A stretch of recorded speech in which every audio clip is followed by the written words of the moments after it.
Welcome into Big Ten Today. Thrilled to have you here alongside Rafael Davis. I'm Kylan Mills.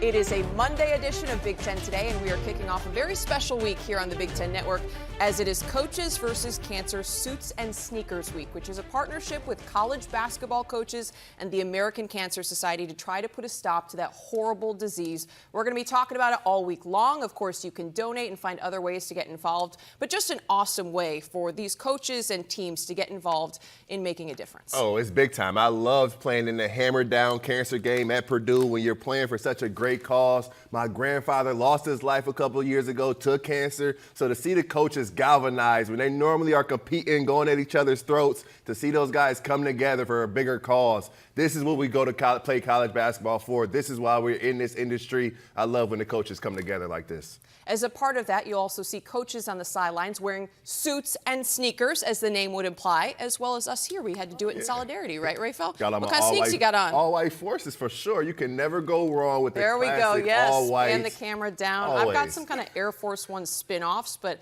little pink in there, of course, looking good. There we go. Well, there was a lot to digest on the hardwood this weekend. Let's start with a nail-biter on Sunday, and that is today's big story. Maryland takes down Indiana on the road. The Hoosiers won on a 10-0 run that gave them a late second-half lead. Indiana guard Trey Galloway missed a free throw with 22 seconds left. They were up 2. The Terps responded with a Rodney Rice 3 that gave them a 1-point lead with 7 seconds left. The Hoosiers came up empty on the last possession. Head coach Mike Woodson addressed that late-game situation.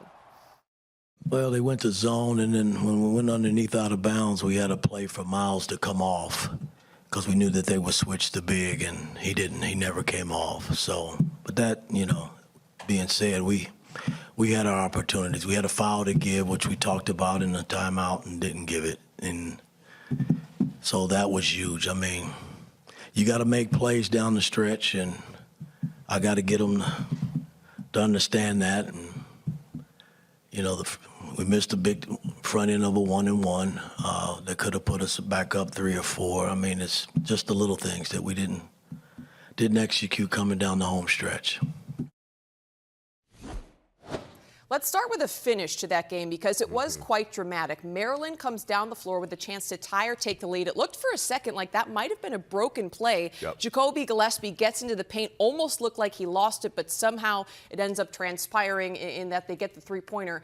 And then Indiana, don't know exactly what they were trying to do there, but I know you and Coach kind of talked about that yesterday. Just what was your takeaway in terms of how this game finished? Yeah, well, one, you got to make your free throw when you're up 2 in that situation. Trey Galloway at home, you got to step up to the line, make your free throws. And then they call a timeout. And in that timeout, Coach Woodson is telling the guys, we're going to take a foul here. We're up 2. We don't want to get beat by 3. You got to take that foul. So Indiana, they did not execute at that moment. And you come down the floor, if you're Maryland, Jacoby Gillespie gets into that middle of the lane. Maybe he travels, maybe he doesn't. He loses the ball a little bit, and he finds Julian Reese. And I love what Julian Reese was able to do. He didn't panic. He didn't he didn't shoot the jumper. He was wide open, could have drove the ball, could have shot it, but he ran the play as the play was drawn. He got the handoff to Rodney Rice. You look at Miles Rice, a little step behind. Balo's a little step behind that play, and Rodney Rice comes away and knocks it down. Rodney Rice was big time in that game, and then you go on the other end.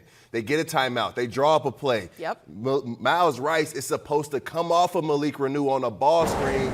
Coach Woodson talked about it in the postgame. He believed that Maryland would have switched this ball screen. You get Miles Rice to come off a little bit. Julian Reese switches it. Now you get Rodney Rice on Malik Renew in the mid-post, and you can see Malik Renew's reaction. I love the way Malik Renew reacted because it can't always be your coach. It can't always be assistant coach. It's got to be your player. It's got to be the leader. He went up to Miles Rice and said, what were you thinking? That's not what we drew up. Indiana down the stretch. You missed 6 free throws on your home floor. They did so many things right, but the free throw line came back to bite them. And then the non-execution in the late game situations, it came back to bite them at the end of the day.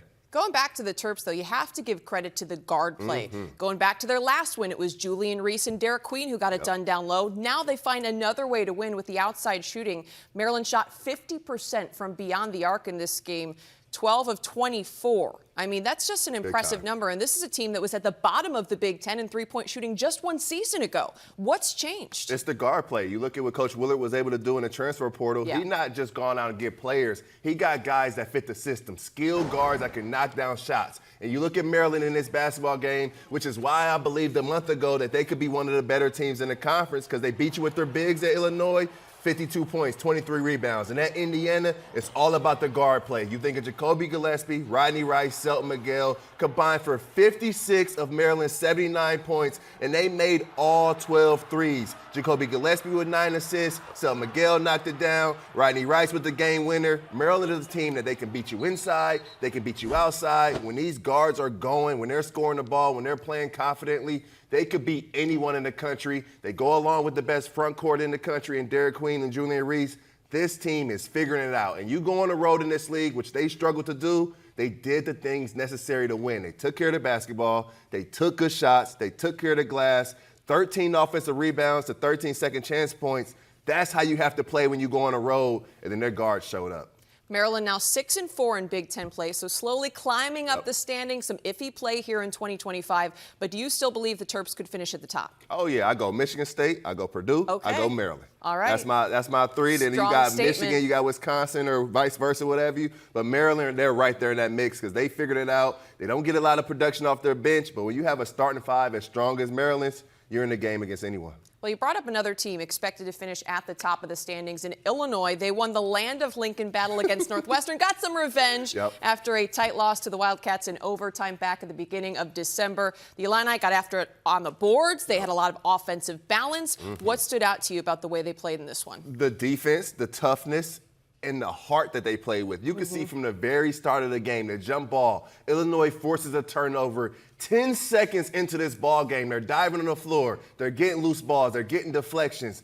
Kasparis Jakashonis did not score in the first half until 2 minutes left, and Illinois was already up 20 just through their effort. It had nothing to do with making shots. It had nothing to do with field goal percentage. This game was about heart, and the guy that stood out to me was Morez Johnson. Look at me. I love Morez Johnson. He plays as hard as he can. I love what he said after the game. He goes out there, if I set good screens, I have a chance of getting the ball. And that's how you got to play. He was finishing at the rim. He was dominating the glass. He was running the floor. He was moving those puppies defensively. The block he had on Martinelli in that first half was sensational. He guarded him. He got him to the basket. It's right here. He beat it up off the glass, and then he takes off in transition. I love Morez Johnson. Sometimes when a player goes down in the visage, you don't know who's going to step up and fill that void. But Morez Johnson, he gives the fight in the Illini something. It's his fight. It's his drive. It's his toughness. Kylan Boswell played better. My brother from another mother, Jake Davis, he knocked down some shots. He got 11 points.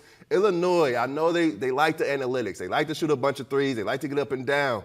But you got to have heart. You got to have that Brad Underwood toughness, and they showed it last night against the Wildcats. It looked like some of that was missing in their prior loss to Maryland. You also pointed out the fact that big man Tomislav Ivisic is out, and it looks like he's going to be out for an extended time, as Brad Underwood did say he's dealing with a monodiagnosis. Do you have any concern about their interior play in light of him possibly being out for multiple games and the way we saw Julian Reese and Derek Queen really attack the Illini on the inside? No, I don't think so, because I look at that game, and I know Coach is saying that Tomislav is one of their better defenders, but you've seen games this season when things get rough and tough and it gets a little bit too physical inside, Coach Underwood is going Morez Johnson regardless. And I think Morez, he gives him something. He gives him that toughness. He gives him a great screener. He gives him a great roller, a lob threat at the basket. You never want to see a guy go down, but you also want to see if guys can step up. I think Morez has stepped up. You look at Ben-Hur Riches. After not scoring the basketball against Maryland, Ben-Hur Rickhouse comes out and gives them 14 points, knocks down 4 threes.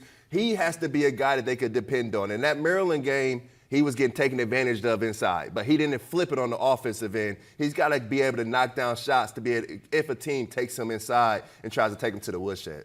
Another ranked team that got a win on Sunday was Wisconsin, just dominating Nebraska. The Badgers never trailed in this game. They also scorched the nets, shooting 46% from beyond the arc. Wing John Tanjay was outstanding, 27 points. This Wisconsin team just looks so tough to beat right now. Yeah, and John Tanjay had to remind us that he's one of the better players in this conference. The way he started the season was sensational. He kind of slowed down as conference play started, had to get his footing right, had to get his legs under him, had to understand what the Big Ten is. And you look at the last two games, it was 24 points at USC and it's 27 points at home against Nebraska. John Tanjay is a bucket. John Blackwell gives him another scorer in the backcourt that can put the ball in the basket, that can get in the lane and make some plays. But in this game, I know Wisconsin, they made 17 threes. John Tanjay gave them 27. But for me, it was all about their defense, because you hear Coach Gard after that UCLA loss, he says 83 points. That should be enough to win the game, but you can't give up 85 on the road and expect to win. And you look at UCLA, scored 85 points, shot 51% from the field. They shot 28 free throws against Wisconsin, and Wisconsin's a team that normally does not foul you. They don't send you to the free throw line. So I love how they got back to it defensively against Nebraska. Nebraska's 33% from the field, and they only shoot 8 free throws. Wisconsin fouls 11 times the entire ball game. That's the standard defensively that Wisconsin and the Badgers that they have to play with throughout the rest of the season. Really quickly, I want to touch on Nebraska, because this is a team that has now lost 6 straight. We've seen the defense slip during that losing streak. Head coach Fred Hoiberg made a couple of lineup changes in this last game, and it didn't work. You're left just kind of scratching your head. How do they stop the bleeding? I think they got to figure out some point guard play. It's so hard to win in this league when you don't have a bona fide, solidified point guard running your offense. And you see the line change yesterday. Bryce Williams is playing point guard. He's having to start the offense, initiate offense, find guys, set them up, but also score the basketball. He wasn't efficient yesterday. 11 points, 4 of 12 from the field. Juwan Gary really struggled, 5 points, 2 of 12 from the field. Those two guys need a guard that can set the table for them, that can make life easier for them, and it could also get their bigs involved with some ball screen action or whatnot. I know Coach Hoiberg. I've talked to him a bunch. He's going to get this thing figured out. These guys got to have some fight. It's got to get back to their defense. They're not guarding the three-point line great. They get back to defense. They get back to toughness, and then they got to figure out all offensively in the half court. Is that Husker guard who needs to set the table on the lineup, though, or is that something you're going to have to look for going into next season, maybe in the portal? I look at Aaron Eulis. You look 2 games ago, Aaron Eulis against Maryland gave him 10 assists. And I don't know if coach isn't going with him, or maybe he's not performing well in practice, but he's a guy that can go out there, that can move the basketball, that can get in the lane, that can make some plays. Maybe he doesn't have the defensive toughness or the tenacity that you will get with a Riley Royster or that you will get with a Hoiberg. I think, though, Aaron Eulis is a guy that can come in the game, push the ball in transition, and help this team find other ways to score the ball. Well, one thing's for sure, this Wisconsin team is red hot. They've won 8 of their last 9 games. Rafael, great stuff. We'll check in with you in just a bit to look ahead to the Monday night matchups. It was a great weekend for the now 8th-ranked Ohio State women's basketball team. The Buckeyes rallied from a 15-point halftime deficit to be 8th-ranked at the time, Maryland, last Thursday. Freshman Jaloni Cambridge led the way with 20 points and 8 boards. Then on Sunday, Ohio State held off Nebraska for a hard-fought road victory. The Buckeyes improved to 19-1 and 8-1 in Big Ten play. For more insight on the Buckeyes, we now welcome in guard Jaloni Cambridge for today's big interview. Jaloni, you said you're awake today, so that's good news. How's it going? It's going good. I'm just happy to be here. Awesome. Well, we are happy to have you. I want to start with the team's recent form. First of all, just about a week and a half ago, you suffer your first loss of the season at Penn State. You come back and respond with a top 10 win and then a road victory. What were some of the conversations like amongst the team, and how did you see your teammates deal with that adversity following a loss? Yeah, I mean, that was just a wake-up call for us. We didn't play our best game, and, just coming together, we just tried to be our best, considering that we've had a tough matchup coming up versus Maryland. And in that game, it just really showed how we just stuck well together and how we can come back after fighting adversity. You brought up the Maryland game. Your team trailed by 15 at the half. You had an excellent performance, leading your team with 20 points, 8 boards. As a freshman, what gives you the confidence to go in and attack the way that you do? Just my preparation before I got here, coming in and being that freshman guard that's trying to set the standard, trying to set a tone for, people out there and just my team in general. Just my preparation with my team, my coaches this summer, the work is just paying off. Absolutely. Well, it is very apparent in your play. Your team is known for the defensive pressure that you apply. You press for 40 straight minutes and beyond when games go to overtime. What's a day like in practice, and what do you work on to develop that type of defensive excellence? I mean, I don't want to tell you everything. I don't want to give out anything. But, not all the secrets, but just a little bit, maybe. A little peek. Yeah. I mean, it's just really we really get right into it. We don't waste any time when we come into practice. We get right into it. We start with defense all the time. Defense is our main priority, because we're trying to press. But it's just a lot of running, and it's not bad. Like, running is fun. It really is when you put basketball with it, and we just play so much to just help us prepare for our games. It is incredible the way your team runs the floor from end to end. You get the defensive stops, you get out in transition. I got a question for you. What's a phrase you can say in your sleep, because head coach Kevin McGuff says it so often? I don't know. I mean, I don't really know what to say. It's just get after it, honestly. Get after it? Okay, that's his motivation. Are there any defensive principles that your team really lives by, maybe, that he hammers home? Just hustle. Really what it is, hustle and grit, determination just to get the ball back. Absolutely. Well, your team has shown that for sure. In your post-game interview after the Maryland win, you talked about how much this team is truly a family. You said your teammates are your sisters.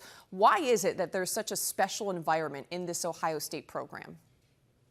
I mean, when you come onto the court, you don't want to be on the court that people that you don't consider yourself. You don't consider yourself seeing after college or seeing in general. You want to come in here with a family environment, people that are like-minded, people that want to be here, people that are going to want to challenge you. We have meetings sometimes after practices where we come in and we talk about, even if we win a game, if we lose a game, we come and talk about how we can prepare each other, how we can hold each other accountable so that when we come and we face adversity, we can all stick together and come out on top.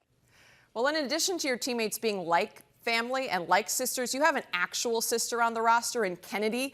You guys were electric in that Maryland game, and you talked a little bit afterwards about what that connection is like. Just curious, how much did you two hoop together growing up, and then how much was it a factor, the fact that she went to Ohio State, for you to decide to join this program?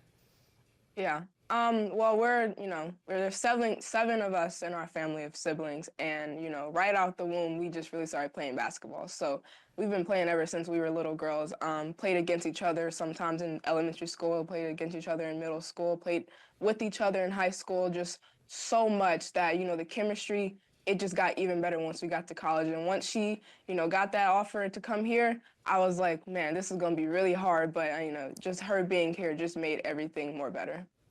Why Ohio State outside of your sister going there? I mean, if you look at how we play, I don't think, the way the style that I play, I don't know if that would have fit anywhere else, considering, all the other people that are on this team. But I play so fast. Why wouldn't you want to come to a school that plays fast? Well, you got a couple of big contests coming up in about a week and a half. You head to LA to face two of the top teams in the country. What is the mindset of this team going into that road trip, and what gives you the confidence to believe that you can go to LA and get a couple of wins? Yeah. I mean, no matter what team we play, we always want to stick together and come out on top, regardless if that's, us making shots, us getting that defensive stop. We just want to stick together and come out on top. Well, you also face Washington on Sunday right here on the Big Ten Network. Final one for you. What's one thing that you're working on in your game right now? I'm just trying to be more consistent in my game, trying to be that three-level scorer, trying to be that point guard that everyone wants to play with. That's really what it is. Well, we appreciate the time, Jaloni. Best of luck in the upcoming weekend, and again with that road trip. Congratulations on what's been a great season so far, but still a lot yet to come. Thank you. The Ohio State Buckeyes having a fantastic season. UCLA here as we take a look at the latest AP Top 25 poll. The only unbeaten team in the country stays at the top.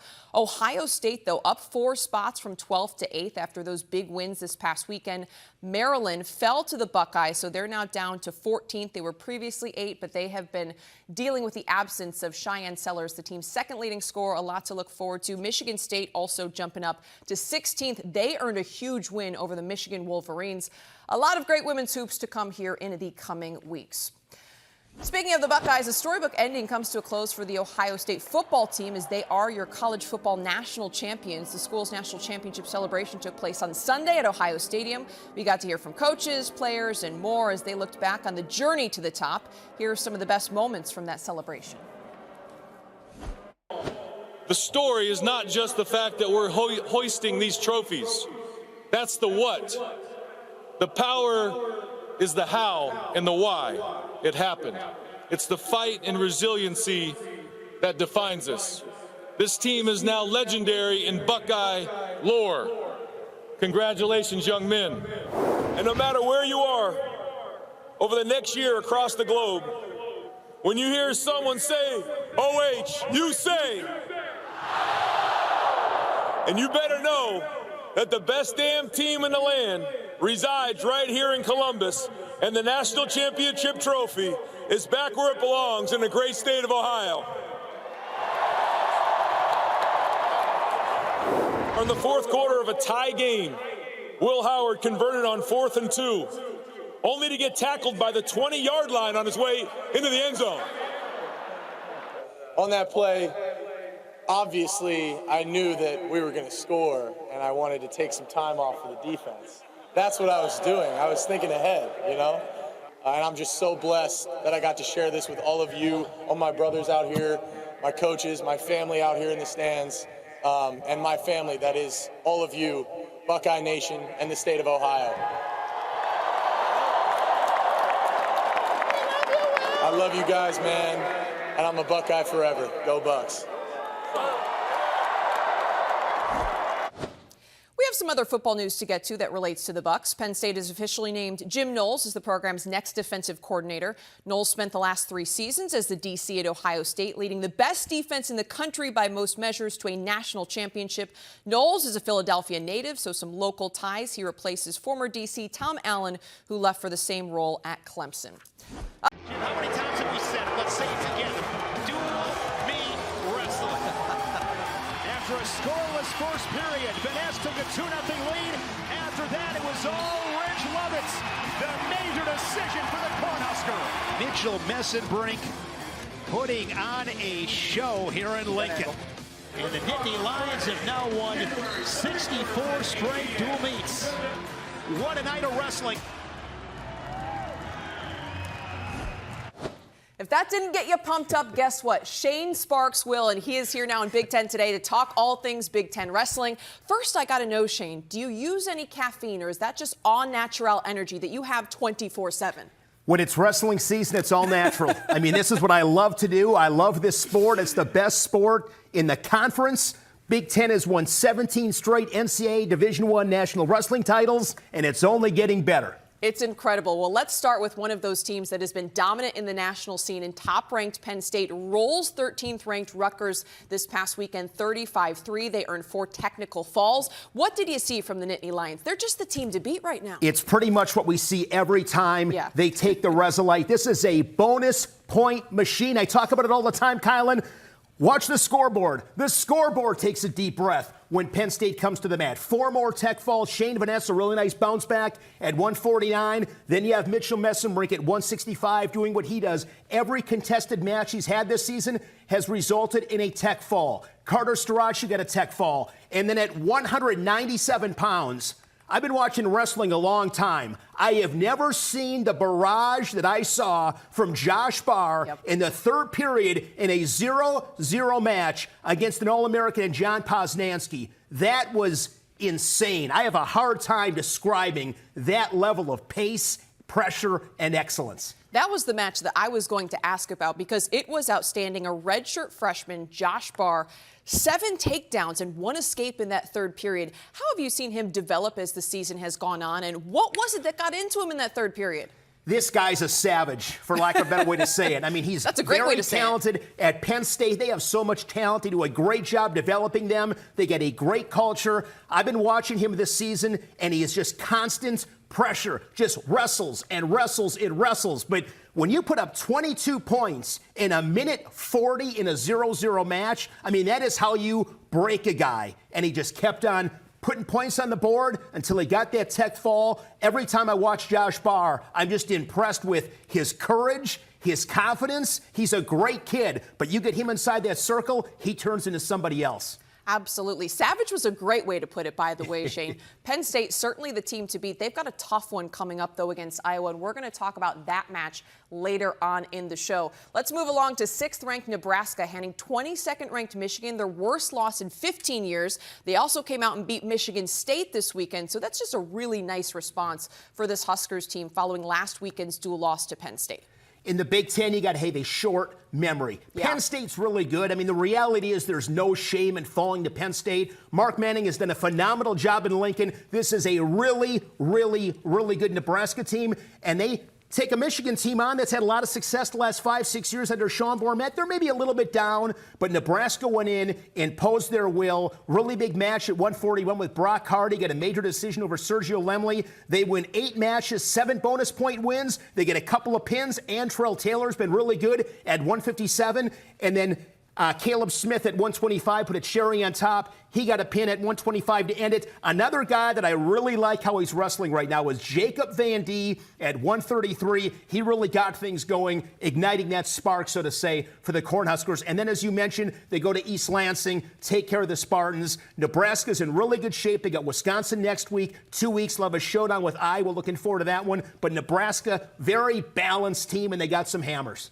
Nebraska head coach Nick Manning described Big Ten duels as a bloodbath. I feel like that's fair to say. Another guy who you didn't mention, though, at 197, Silas Allred earned technical falls in both his matches this weekend. What have you seen from him as of late? Silas Allred was a Big Ten champion a couple of years ago. He's been at the national tournament a couple of times. He's just fallen a little bit short of getting on that podium as an All-American, but he's a good leader. He's just another one of those really, really solid guys. If you don't show up and bring your A game, he can get you. But that's the Big Ten.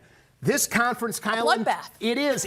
There's no break. I mean, you got to bring it every single time. I mean, I always say this about Big Ten wrestling. Nobody goes out to wrestle in the Big Ten to have a good time. Like, this isn't high school anymore. You toe the line every week. It's going to be against the 2, 3, 4-time state champion, All-Americans.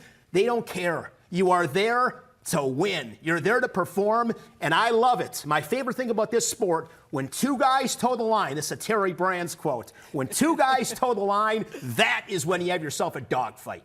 Absolutely. Dogfight weekend in and weekend out in the Big Ten. Nebraska now 8-2 and 3-1 in Big Ten action, so keep an eye on the Huskers. Meanwhile, you were on the call for a top 5 duel that aired right here on the Big Ten Network between Iowa and Ohio State. The Buckeyes certainly put up a fight. They started off well, but then the Hawkeyes closed it out strong. Was that ever in doubt in your mind?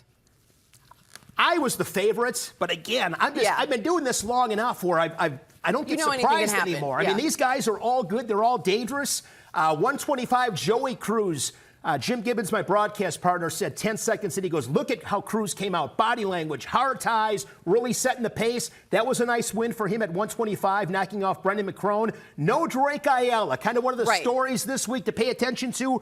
Will he be ready? I hope he is against Penn State this week. He's a returning national finalist at 125 last year, now up to 133. Ben Davino, got to look at another young guy in the Big Ten. He looked good at Ohio State. Jesse Mendez was great. So, yeah, they get off to an early lead, but Iowa in those upper weights with Michael Caliendo at 165. Patrick Kennedy had a really good match with Carson Hartschlaw. Buckeye won in a matchup of undefeateds. And then you have Gabe Arnold, who won. Stephen Buchanan, ranked number 1 in the country. And Ben Keeter had probably the biggest win of his young career, beating Nick Feldman, an All-American, 5-4. So Iowa's really, really good. They got 8 guys ranked in the top 10. A couple of guys ranked number 1 in Ja'Cory Teamer and Stephen Buchanan. A couple more guys ranked number 2. They're good.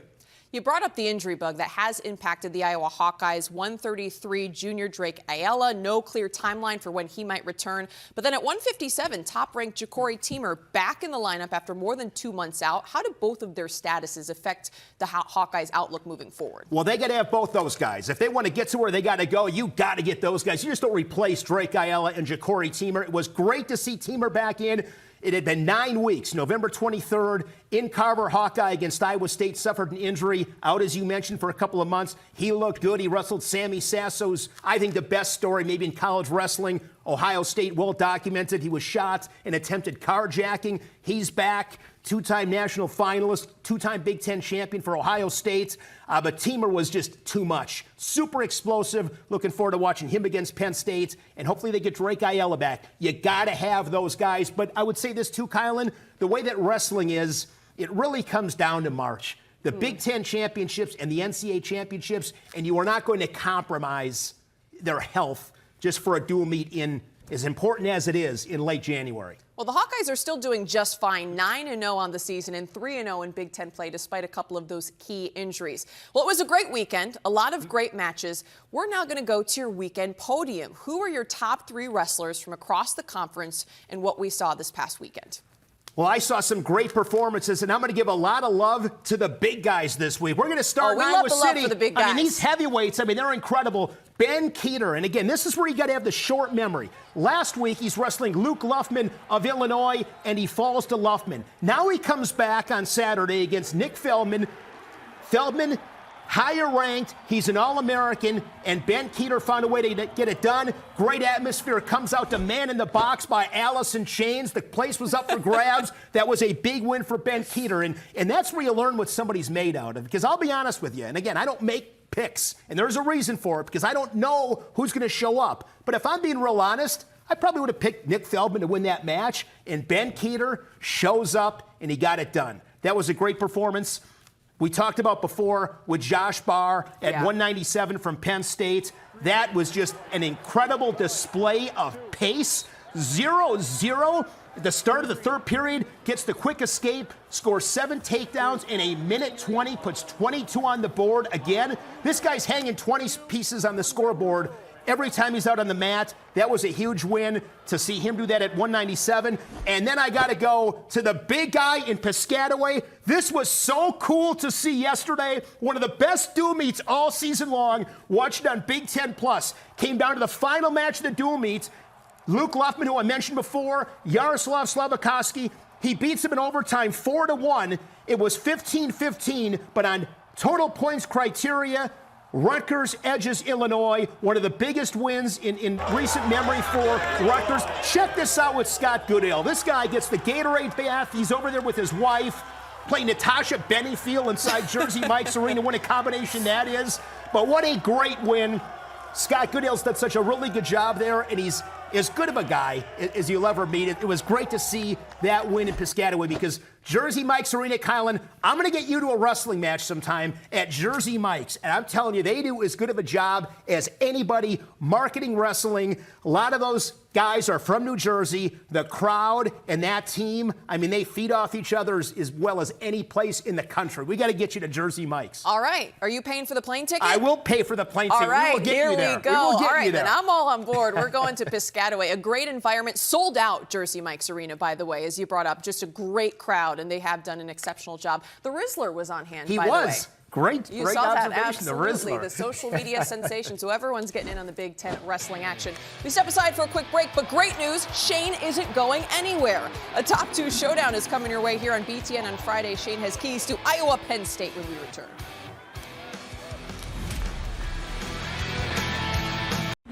Goliaths on the mat. Penn State and Iowa have reigned supreme. Tonight, the 43rd chapter between these two storied programs. This Hawkeye crowd is on his feet. Drake Ayala, victorious at 125. Starachi is going to hook those ankles, and he tacks on 3 more. Are you kidding me? Starachi is going to hang on and get the major decision. 29-6 Penn State. They take care of business. A top 2 showdown coming your way on Friday. Penn State hosting Iowa Friday night. That airs right here on the Big Ten Network at 7 p.m. Eastern. Shane will be on the call, and he is excited, in case you can't tell. Got so excited, Shane, you got a nosebleed before coming on the air. That is what we're talking about as Penn State faces Iowa. I'm not exaggerating. You really did. I was nervous. Well, we're really looking forward to that matchup. These are 2 of historically the most dominant programs in all of college wrestling. You look at the history, Iowa 24 NCAA titles. Penn State is 112. They both come in 9-0 on the season. What's going to be the separating factor in a duel like this? I think it's somebody doing something that's unexpected. This is the kind of night you can do something where people are going to talk about you in 20 years. So that's the unpredictability of this. I think that's what would separate. Somebody finding a way to make something go their way that puts everybody on notice. So do you feel like either team has the edge, or is this like a totally clean slate between Penn State and Iowa? Penn State's got the edge. Okay. Penn State's got... Just based on the paper, the talent type of deal. They have 10 guys 8 are ranked in the top 5. The lowest ranked guy on their team is ranked 7th in the country, and he happens to be a reigning Big Ten champion. This stuff is ridiculous. Crazy. It's ridiculous stuff. And the Nittany Lions have won 11 of the last 13 NCAA championships for good reason, as you mentioned, the talent. You also look at the coaching being a huge factor. Penn State, led by Cale Sanderson, has led the Nittany Lions to those 11 NCAA titles. A 4-time NCAA champion individually himself, has gone to the Olympics.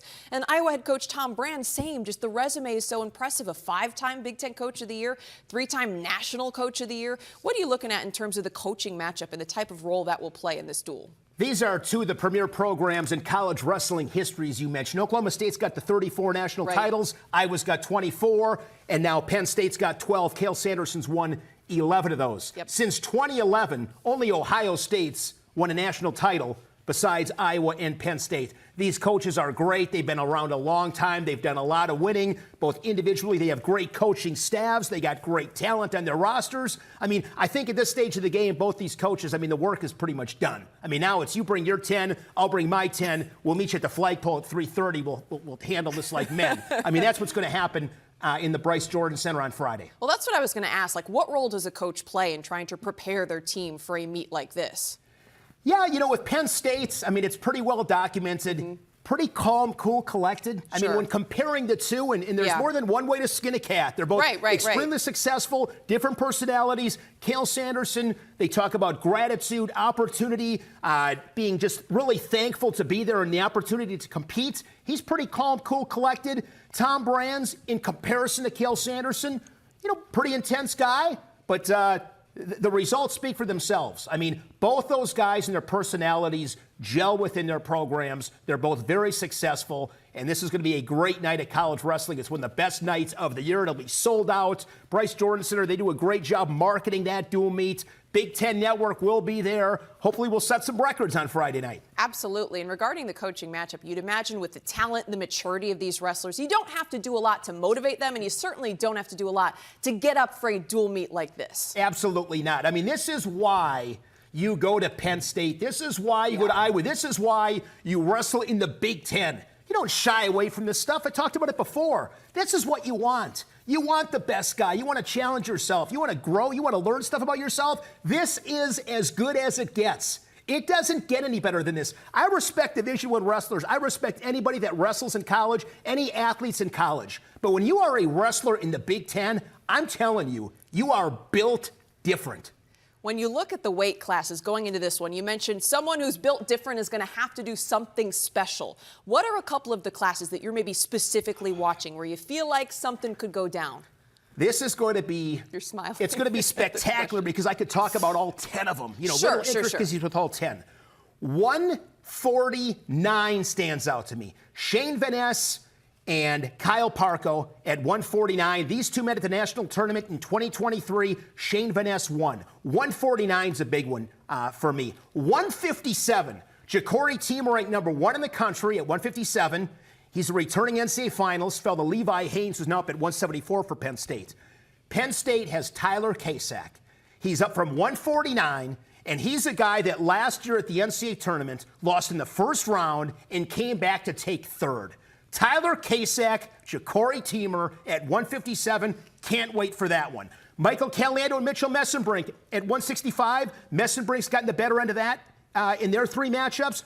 But maybe the match I'm most looking forward to, 197, number 1 ranked Stephen Buchanan, he's the veteran, versus Josh Barr, who we talked about before, who scored the 22 points in a minute 20.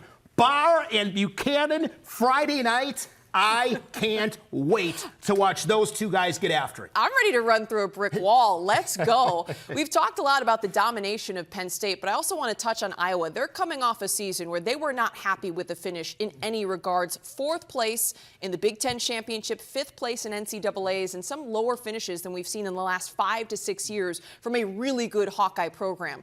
What would it mean for this team to beat a top-ranked Penn State squad this weekend? It would mean everything, but what they will tell you at Iowa, and I agree with all the cliches because they're accurate. Yeah. It's the next thing. It's the most important thing because it's next. And like I said before, this is a very important night for wrestling and for these two programs. However, it comes down to the Big Ten championships and the NCAA championships. That's how you're measured. But you want to win this one. I mean, confidence-wise, good for the program. I mean, you never want to lose. Knocking off a top-ranked Penn State team certainly wouldn't hurt the confidence for the Hawkeyes. This is going to be appointment television coming up this weekend. Friday night, 7 p.m. Eastern, right here on the Big Ten Network. This guy's going to be on the call. You do not want to miss it. I cannot wait. Shane, thank you so much. Appreciate all the insight. Thank you, Kylan. Appreciate it. All right, yeah, absolutely. Well, still to come, a lot to look forward to in Monday hoops, including a battle for LA and a top 25 team taking the floor. Rafael is back to preview 3 upcoming matchups on the other side. The fun don't stop, and the hoops don't stop either here on the Big Ten Network. We've got men's and women's hoops tonight here in BTN. Penn State at Michigan, 6:30 Eastern. Purdue at Illinois on the women's side. Also tonight, Iowa plays at Ohio State, and a crosstown showdown between UCLA and USC. Indiana at Washington also on the women's side, as we bring back in Rafael Davis to look ahead to the Monday night men's basketball matchup, starting with Penn State at 21st ranked Michigan right here on the Big Ten Network. The Wolverines had some soul searching to do after they were just absolutely throttled by Purdue. Only shot 22% from 3, turned it over 22 times. Now, my question, they're facing a Nittany Lions team that leads the Big Ten in steals, is known for their defensive pressure. Can the Wolverines handle that? They're going to have to handle it, or they're going to take another loss. This is a game where I'm looking at Michigan's backcourt. You look at Trey Donaldson, who has some interesting comments going to play in front of Mackey Arena, talk about he's played in big arenas. It didn't work out for the young fella. You look at Roddy Gale, you look at Namari Burnett, Reuben Jones. The backcourt has got to give Michigan something. Vlad Golden, he needs some help from his guards. You look at that Purdue game, the very first play of the basketball game, Trey Donaldson turns the basketball over, Brady Smith jumps the passing lane, goes to get a basket at the other end, and the crowd gets into the game. They've got to find a way to get their guards going for a complete 40-minute ball game, but at the end of the day, Danny Wolf has got to be better. Last 2 games, Danny Wolf has just simply struggled. One of his last 14 from the field, he's only scored 8 points combined the last 2 games, and he has 5 turnovers. The big fella has got to be more productive. He's got to be more efficient. He's got to take care of the basketball, because in this league, your best guys have got to play their best at this time of the season, and Danny's starting to struggle. Wolf's ability to stretch the floor is one of his best attributes, but also when you go 0 of 5 from 3 against Purdue, those are long misses. Those are quick turnovers at the end of the day for Michigan, so they're going to need more from Wolf after, as you pointed out, back-to-back 4-point performances.